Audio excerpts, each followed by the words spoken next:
যে আজি যদি কিবা তেওঁলোকে এনেকুৱা ধৰণৰ ৰেগুলেশ্যন ভায়োলেট কৰি আচুক তেওঁলোকে টকা উইথড্ৰ কৰিবলৈ দিছে, তাৰ কাৰণে দোষী বিশ্বজিৎ ফুকনৰ বিৰুদ্ধে তদন্ত হ'ব লাগে আৰু তেওঁক জেলত তাৎক্ষণিকভাৱে জেললৈ পঠাব লাগে।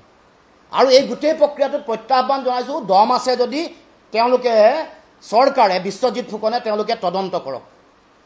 আজি বিশ্বজিৎ ফুকনক প্ৰত্যাহ্বান জনাইছোঁ, সাহস আছে যদি, দম আছে যদি এপেক্স বেংকৰ কেলেংকাৰী যিটোত তেওঁ জড়িত, বিধি বহিৰ্ভূতভাৱে বাজাজক পইচা দিছে, বিধি বহিৰ্ভূতভাৱে বেলেগক পইচা দিছে, এইবোৰৰ তদন্ত কৰক। তদন্তৰ আওতালে সকলোকে আনিবৰ কাৰণে তেওঁ প্ৰচেষ্টা হাতত লওক, তেওঁ তদন্ত কৰিবৰ কাৰণে ব্যৱস্থা গ্ৰহণ কৰক। গতিকে শেহতীয়াকৈ আছুৱে এপেক্স বেংকত জমা হোৱা টকা পইচা উইথড্ৰ কৰা কথাটোত তেওঁলোকে নিয়মমতে তেওঁলোকে ফাইন লৈ টকা উইথড্ৰ কৰিবলৈ দিছে। যদি RBI ৰেগুলেশ্যন ভায়োলেট কৰি তেওঁলোকে টকা দিছে কাৰোবাক, কোনোবা এজেঞ্চিক আছুকে ধৰি কাৰোবাক কাৰোবিক, তেতিয়াহ'লে তাৰ কাৰণে দোষী বেংক কৰ্তৃপক্ষ, তাৰ কাৰণে দোষী বেংকৰ চেয়াৰমেন বিশ্বজিৎ ফুকন। গতিকে বিশ্বজিৎ ফুকনকহে অতদিনে ইমান দিনে সৰ্বানন্দ সোণোৱাল আৰু হিমন্ত বিশ্ব শৰ্মাই কিয় চুচৰাই জেললৈ নিক্ষেপ কৰা নাই আমি আচৰিত হৈছোঁ।